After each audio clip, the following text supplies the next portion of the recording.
किसी का भी हृदय, मान लो किसी भी जीव जंतु को आप कष्ट दें और उसका हृदय आह भर जाए, तो वो आह वज्र की लेख है, तुम्हें भोगना पड़ेगा। वो देखो भीष्म जी को भोगना पड़ रहा है। सांप को ऐसे धनुष की नोक से उठाया और बबूल के कांटों के ऊपर फेंक दिया, कई दिन तक छेदा हुआ, वो आह भर करके मरा। तो आपको 6 महीने बाणों की सैया पर आह किसी की ना लेना जिंदगी। कोई ऐसा काय, कोई आह भर करके कह दिया तुम समर्थ हो, हम तो कुछ कर नहीं सकते।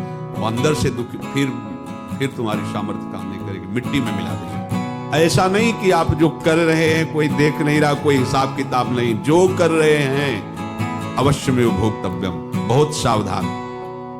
एक महात्मा जी भ्रमण करते थे, तो उस समय असरफियां चलती थी, मोहरे असरफियां, उनको भेंट में देते लोग। तो जब 2, 4, 6, 8 ऐसे मोहरे हुई, तो उन्होंने विचार किया कि और भ्रमण करके जब काफी मोहरे हो जाएंगी तो प्रयागराज में जब कुंभ पड़ता है, एक बार पूरे सब अखाड़े के संतों को, अलग अलग संप्रदाय सब संतों को बुलाएंगे और सबको खुआएंगे। अब साधु है तो यही विचार करेगा, और क्या विचार करेगा। तो उन्होंने ऐसे डंडा बनवाया, बेंत, वो ऊपर से चूड़ीदार और भीतर पोला, और मोहरे उसमें डाल दी। धीरे धीरे वो छड़ी भर गई। भ्रमण करने वाले महात्मा चूड़ी लगाई, इंतजार करते रहे जब प्रयाग का कुंभ पड़ा तो चले। तो रास्ते में एक गांव में पूछा जाता है, जैसे कहीं रुको, कोई श्रद्धालु ऐसा है जो संत सेवी है। तो कुछ लोगों ने बताया, हाँ एक परिवार है बहुत संत सेवी है और आपको मिलाते हैं उनसे। घर में रुका, खूब अच्छा हलवा पूरी पवाया, और जो घर के मालिक थे चरण दबाए। चरण दबाते दबाते उनकी दृष्टि पड़ी उस डंडे पे, इतना मोटा और ऊपर से कुछ चूड़ी सी भी नजर आ रही, इस डंडे में तो कोई रहस्य है ही है। अब महात्मा जी को खवा पिला के सुला दिया। महात्मा जी जब सो गए तो पत्नी से धीरे से कहा, वो डंडा लाओ बाबा जी का। डंडा लाओ, चूड़ीदार जो ही खोला पलटाया तो सैकड़ों मोहरे। ऐसे संत रोज पधारे, आनंद हो जाए फिर क्या। पत्नी से कहा, नाप के कंकड़ लाओ। वो तो महात्मा जी तो खाए खीर पूरी, आराम से सो रहे। रात में पूरी प्लानिंग करके उसमें कंकड़ भर के चूड़ी लगाकर सिराने रख दिया, सारी मोहरे हटा दी।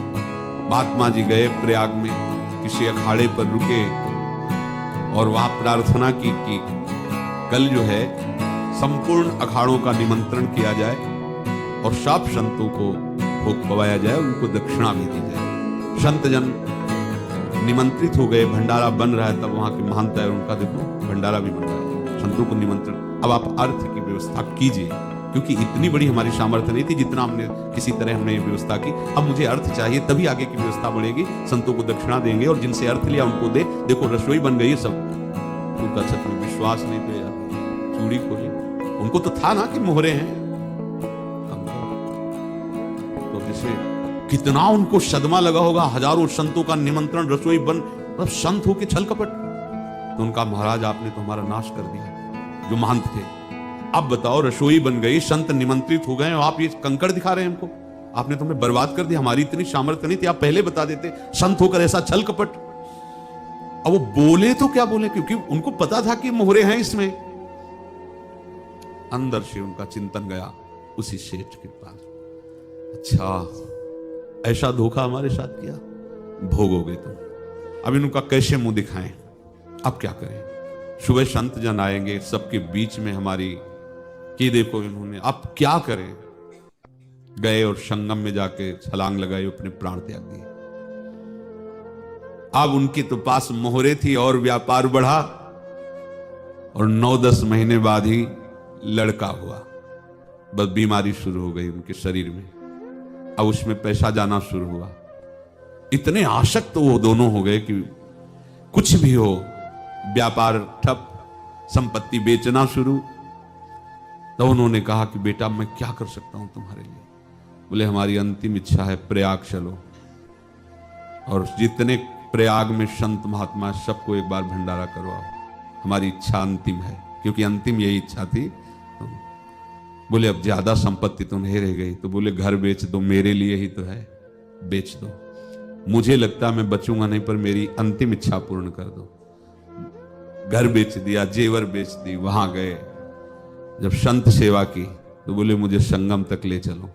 संगम तक ले गए और बोले समझे तुम चुराए थे और हमने उसको छीना है, कुछ नहीं रह गया तेरे पास कुछ, अब केवल ममता और आसक्ति में जलकर मर और नरक प्राप्त कर। मैं वही महात्मा हूं जिसकी तूने मोहरे ली थी, शरीर छोड़ के।